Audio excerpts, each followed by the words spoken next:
2026-yil yanvar oyida O'zbekistonda aholini ro'yxatga olish tadbirlari o'tkazilishi haqida eshitgan bo'lsangiz kerak. Masalan, bu ishni amalga oshirish uchun Hindistonda 3 millionta odamni ishga yollashgan. 1861-yilda AQShda o'tkazilgan so'rovnomada esa savollardan birida siz o'zingizni ahmoq yoki aqldan ozgan odam deb hisoblaysizmi degan savol ham bo'lgan ekan. Albatta, Hindistonda milliarddan ortiq odamni hisobga olish uchun shuncha odam kerak bo'lgani aniq, lekin AQShda berilgan savoldan maqsad nima edi? Tushungan bo'lsangiz, bugungi sonimizda davlatlar tomonidan muntazam o'tkazib kelinadigan aholini ro'yxatga olish jarayonlarining tarixi, rivojlanishi va bu nima uchun kerakligi haqida gaplashamiz.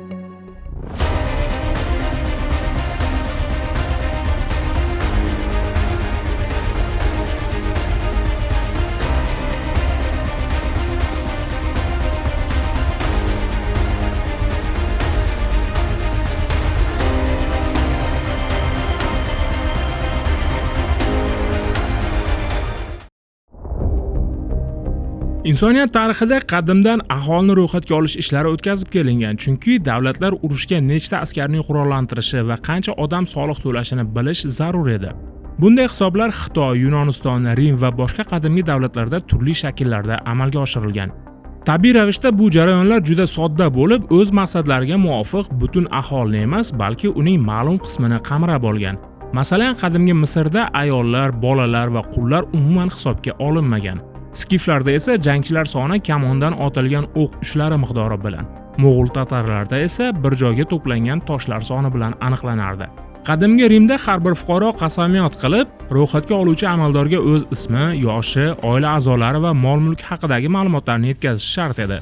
Bu ma'lumotlar aholini harbiy bo'linmalarga taqsimlash, soliqlar yig'ish va xalq yig'inida ovozlarni belgilash uchun asos bo'lib xizmat qilgan. Jumladan, qadimgi Rimda Servit Tulli podsholigi davrida har bir aholidan jinsi va yoshiga qarab turli qiymatdagi tangalar ibodatxonalarga ehson sifatida yig'ilgan.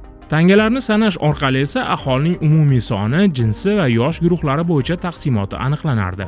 Yevropa mayda knyazliklarga bo'linib ketgan feodalizm davrida aholini ro'yxatga olish nihoyatda mushkul bo'lib, bu faqat alohida holatlardagina vayronkor urushlar, ocharchilik yillari va epidemiyalardan so'ng amalga oshirilardi. 1086-yil Angliyada qirol Vilgelm istilochi farmoni bilan barcha yerlar, qal'alar va uylarning batafsil ro'yxati tuziladi hamda aholi qayta sanaladi.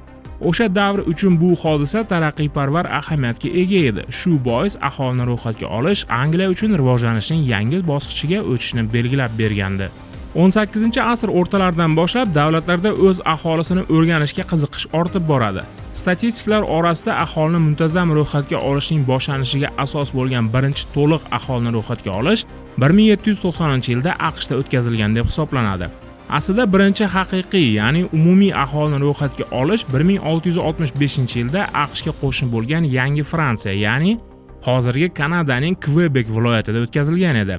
Biroq AQShda davlat arbobi va ma'rifatparvar Thomas Jefferson rahbarligida o'tkazilgan ro'yxatga olish keng ko'lamda tashkil etiladi va buning natijalariga ko'ra keyinchalik ma'lum bir hududda nechta kongress a'zolari bo'lishi kerakligini aniqlash tartibi joriy etiladi. 1790-yil 1-mayda 17 ta politsiya amaldori ko'plab yordamchilari bilan mamlakat bo'ylab yo'lga chiqadi. Ular aholidan 6 ta savolga javob to'plardilar. Uy egasining to'liq ismi, 16 yosh va undan katta bo'lgan erkin oq tanli erkaklar soni, 16 yoshdan kichik bo'lgan erkin oq tanli erkaklar soni, erkin oq tanli ayollar soni, boshqa erkin shaxslar va qullar soni. Hindular tabiiyki hisobga olinmagan.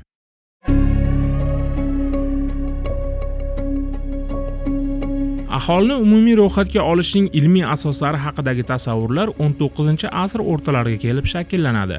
Bunga ko'pgina Yevropa mamlakatlarida ma'muriy organlardan mustaqil bo'lgan maxsus statistika tashkilotlarining tuzilishi va statistika fanining rivojlanishi katta hissa qo'shadi. 1846-yilda mashhur statistik olim Adolf Kettler rahbarligida o'tkazilgan Belgiya aholisini ro'yxatga olish birinchi haqiqiy ilmiy ro'yxat edi. Uning o'ziga xos xususiyati shunda ediki, u bir kunda mavjud aholini, ya'ni ro'yxatga olish paytida amalda shu joyda yashayotgan odamlarni hisobga olgan. Ushbu ro'yxatga olishning yana bir yangiligi, u ilgarigidek ma'muriy amaldorlar tomonidan emas, balki shu ish uchun maxsus tayyorlangan ro'yxatga oluvchilar tomonidan o'tkaziladi. Shundan so'ng butun Yevropada aholini ro'yxatga olish ishlari o'tkazila boshlanadi.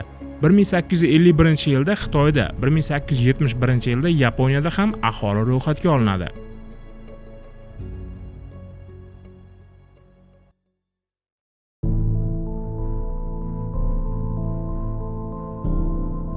Rossiyada aholini ro'yxatga olish tizimi tatar-mo'g'ul bosqini davridayoq boshlangan edi. Tarixiy solnomalarda Kiyev Rusida 1245-yilda, Novgorod yerlarida esa 1273-yilda aholi ro'yxati o'tkazilganligi haqida ma'lumotlar mavjud. Bunday hisobotlarda faqat erkaklar hisoblangan va ma'lumotlarning ishonchliligi katta shubha ostida bo'lgan. Ma'lumotlarning ishonchli bo'lishiga yuqori talablar qo'ygan birinchi podshoh Pyotr I edi. U 1718-yilda shunday farmon chiqaradi. Bir yil muddat ichida barchadan ma'lumot olinsinki, haqiqatni aytuvchilar har bir qishloqda qancha erkak joni borligini aytib bersin.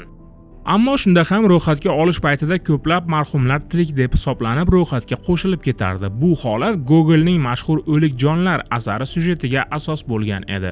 Albatta, bunday yo'l bilan olingan ma'lumotlar fan va davlat ehtiyojlarini qondirmasdi. Rossiyada aholini umumiy ro'yxatga olishni nisbatan ishonchliroq ro'yxati 1897-yil boshida o'tkaziladi. O'shanda Rus imperatori Nikolay II ham fuqaro sifatida anketa to'ldirgan va Kaspingiz degan yeriga o'z qo'li bilan rus yerlarining xo'jayini deb yozib qo'ygan edi.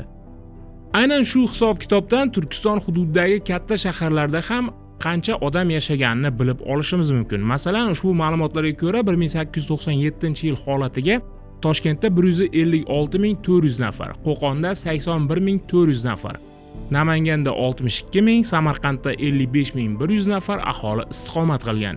1897-yilda Turkistonda o'tkazilgan aholini ro'yxatga olishning umumiy statistikasiga ko'ra, bu yerlarda jami 3.900.000 kishi yashashi qayd etilgan.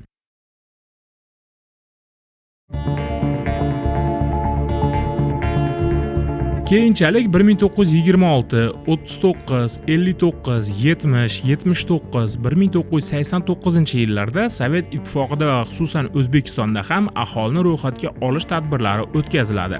1920-yilgi Butun Rossiya aholi ro'yxatini tashabbuskori o'sha paytdagi Markaziy statistika boshqarmasining demografik statistika bo'limi boshlig'i Vasiliy Grigorovich Mixaylovskiy bo'lgan edi. U 1919-yilda umumiy aholi ro'yxatini o'tkazish zarurligini bir necha bor asoslab chiqqan. 1920-yilgi ro'yxatning barcha dasturiy hujjatlarini tayyorlash va uni bevosita o'tkazishga rahbarlik qilgan. O'sha davrdagi sharoit aholini ro'yxatga olish uchun nihoyatda og'ir edi. Mamlakatda fuqarolar urushi davom etayotgan, hududlar jangovar harakatlar, oziq-ovqat razvedkasiga qarshi dehqonlar qo'zg'olonlari bilan qamrab olingan edi. Sanoat va transport vayron bo'lgandi. Aholini ro'yxatga olish ishiga ajratilgan mablag' ham, odamlar ham yetishmasdi. Biroq yangi ijtimoiy tuzumni tezroq o'rnatish uchun barcha inson va moddiy resurslarni inventarizatsiya qilish zarur edi. Shu sababli Belorussiya, Qrim, Kavkaz orti, Uzoq Sharq, Turkiston, Xiva va Buxoroda harbiy harakatlar tufayli aholini ro'yxatga olish o'tkazilmaydi va shu tariqa u mamlakat aholisining atigi 72% qamrab oladi xolos.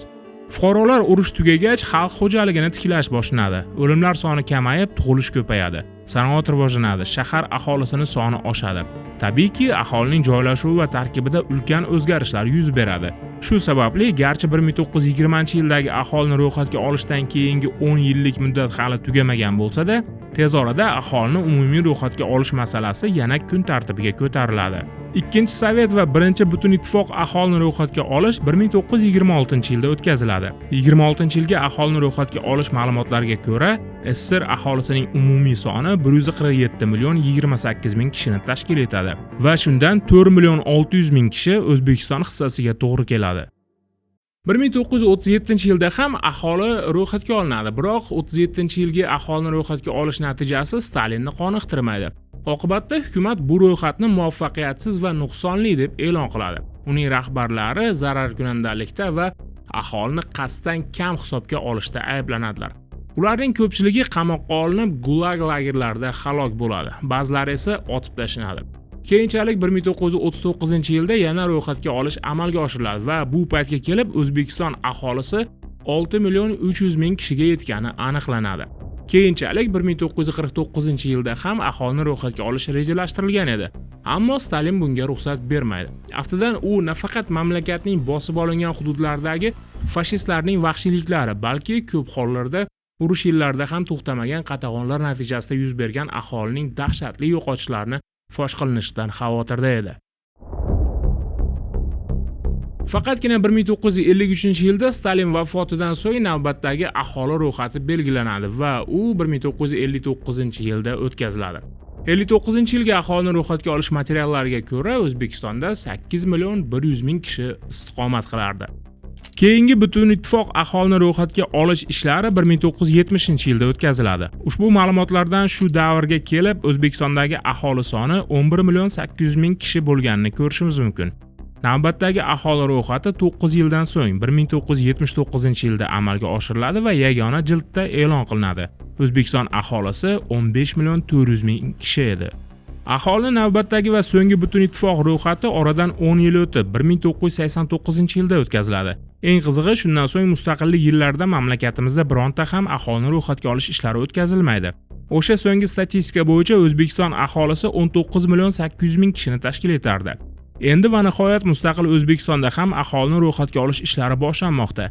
Masalan, O'zbekiston Respublikasi Milliy statistika qo'mitasi tomonidan 2021-yil 1-25 kunlari aholini ro'yxatga olishning sinov qismlari o'tkazilgan va unda Xiva shahri, Xo'jobod, Yashnobod va Yuqori Chirchiq tumanlari qamrab olingan. 2022-yil 1-31 avgust kunlari esa qishloq xo'jaligini ro'yxatga olish tadbiri sinov tariqasida o'tkazilgan.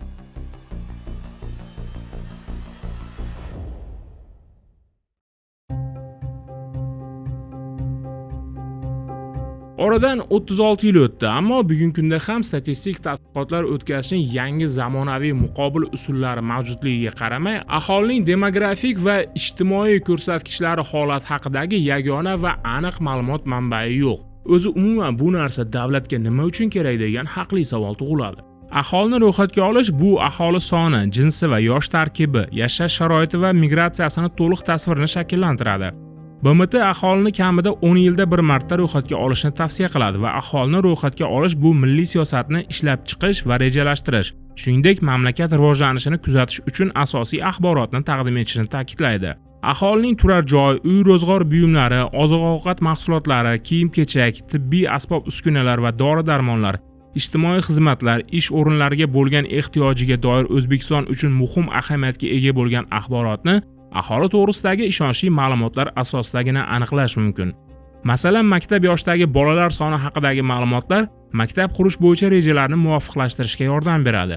Hududlar kesimida qayerda va qaysi sohada yangi ish o'rinlariga ehtiyoj mavjudligi, qanday mutaxassislar kerakligini bilish uchun ishsizlar soni va ularning malaka darajasini bilish lozim. Favqulodda vaziyatlarda FVV xodimlari, shuningdek shifokorlar aholini ro'yxatga olish ma'lumotlari asosida zarur yordam ko'lamini belgilaydilar. Aholini ro'yxatga olish tadbirkorlik rivojiga ham ijobiy ta'sir ko'rsatadi. Aholi soni va daromadi, uning turar joyga bo'lgan ehtiyoji to'g'risidagi ma'lumotlarga ega bo'lgan holda, masalan, maishiy texnika ishlab chiqaradigan korxonalar ishlab chiqarish hajmini prognoz qilishlari mumkin. Ularni import qiluvchi kompaniyalar esa xaridlarni rejalashtirishlari va zararni minimallashtirishlari mumkin. Aholini ro'yxatga olish makroiqtisodiy ko'rsatkichlarni kelgusi 10-20 yillik davrga prognoz qilish uchun ham zarur. Statistik ma'lumotlar manzilli dasturlarni ishlab chiqish, fuqarolar salomatligini mustahkamlash, oilalarga moddiy ko'maklashishda muhim ahamiyatga ega. Aholini ro'yxatga olish ma'lumotlari davlat maktablari, kutubxonalar, sog'liqni saqlash markazlari, shuningdek energiya resurslari va suv ta'minotiga bo'lgan ehtiyojni ham ko'rsatib beradi. So'rovlar o'tkazish uslubi va ma'lumotlarni olish yo'llaridagi farqlarga qaramay, aholini ro'yxatga olishning umumiy jihati ham bor.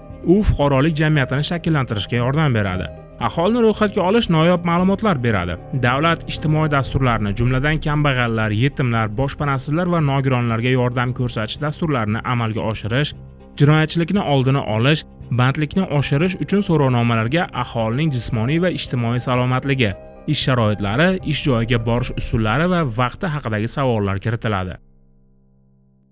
Ba'zan bu so'rovnomalarda g'alati savollar ham uchrab qolishi mumkin. Masalan, uyingizda suv bilan ishlaydigan unitaz bormi yoki sanitariya va uy sharoiti bo'yicha aniq savollar beriladi. Odamlar esa uydagi unitazni nima qilasan, isitish tizimi, suv kelishi, yuvinish joyi haqidagi ma'lumotlar nega kerak deb e'tiroz qilishlari mumkin. Bu savollar esa bekorga emas, ular Jahon banki, BMT va xalqaro statistik standartlarining talabidir. Chunki suv bilan ishlaydigan unitazning yo'qligi kanalizatsiya tizimi bo'yicha muammolarni ko'rsatadi. Markaziy isitishning yo'qligi esa energiya ta'minoti rejasiga ta'sir qiladi. Uy sanitariyasi bolalar sog'ligiga bevosita bog'liqdir. Agar bu ma'lumotlar yo'q bo'lsa, davlat infratuzilmalarni to'g'ri rejalashtira olmaydi. Davlat aynan shu ma'lumotlarga qarab, qayerga yangi maktab kerak, qaysi mahallada bog'cha yetishmayapti, qaysi tumanda yoshlar o'rtasida jinoyatchilikni oldini olish uchun turli sport to'garaklarini ko'paytirish kerak degan savollarga ham javob oladi. Agar ma'lumot noto'g'ri bo'lsa, rejalashtirish ham noto'g'ri bo'ladi. So'nggi paytlarda aholini ro'yxatga olish metodologiyasi va tashkillashtirish jarayoni sezilarli darajada takomillashtirilgan. Kompyuterlar, optik o'qish qurilmalari, zamonaviy aloqa va onlayn platformalardan foydalanish imkoni ma'lumotlarni yig'ish, kiritish va qayta ishlash, shuningdek, ro'yxat natijalarini e'lon qilish va tarqatishni yanada yuqori saviyada amalga oshirish imkonini beradi. Buning natijasida aholini ro'yxatga olish ishlari yanada mukammal va tejamkor bo'lib, natijalarning sifati oshadi. O'zbekiston Respublikasi rejaga kiritgan aholini ro'yxatga olish ishlari 2026-yil yanvar oyida boshlanadi. Bunda 15-31 yanvar, ya'ni 17 kun davomida internet orqali ro'yxatdan o'tish mumkin. OneID orqali ro'yxatdan o'tib, Census.uz portali orqali qatnashish mumkin. Aholi o'zi va oila a'zolari to'g'risida savollarga javob berib, mustaqil ro'yxatdan o'tishi mumkin. Albatta, bugungi kunda texnologik taraqqiyot internet orqali ro'yxatga olish kabi osonliklarni taqdim qiladi. Men ham masalan shaxsan internet orqali ro'yxatdan o'taman. Buni afzalliklari talaygina: so'rovnomani istalgan joyda va vaqtda to'ldirish imkoniyati, tezkorlik, samaradorlik va albatta ro'yxatga oluvchilarning ishini ko'paytirmayman. Ikkinchi bosqich 1-3 fevral kunlari davomida bo'lib, bunda internetdan ro'yxatdan o'tganlarning ma'lumotlari tekshiriladi. 4-28 fevral kunlari esa yakuniy 3-bosqich. Maxsus xodimlar planshetlar yordamida uyma-uy ro'yxatga olishadi va bu jarayon yakunlanadi. Aholini ro'yxatga olish davlat va jamiyatning tuzilishini, uning ijtimoiy demografik xususiyatlarini, mehnat salohiyati va ijtimoiy holatlarini aniqlashga, bundan tashqari, jamiyat to'g'risidagi butun ilm-fanning rivojlanishiga ko'maklashadi. Shu nuqtai nazardan ham aholi to'g'risidagi bilimlarning asosiy manbasi bo'lgan aholini ro'yxatga olishni baholash muhim ilmiy ahamiyatga egadir. Mana do'stlar, bugungi sonimiz ham o'z yakuniga yetdi. Video yoqqan bo'lsa, like bosib, kanalga obuna bo'lishni unutmang. Bizni kuzatishda davom eting. Biz esa sizga yangicha formatdagi kontentlarni ham taqdim etishda davom etamiz. Omon bo'ling.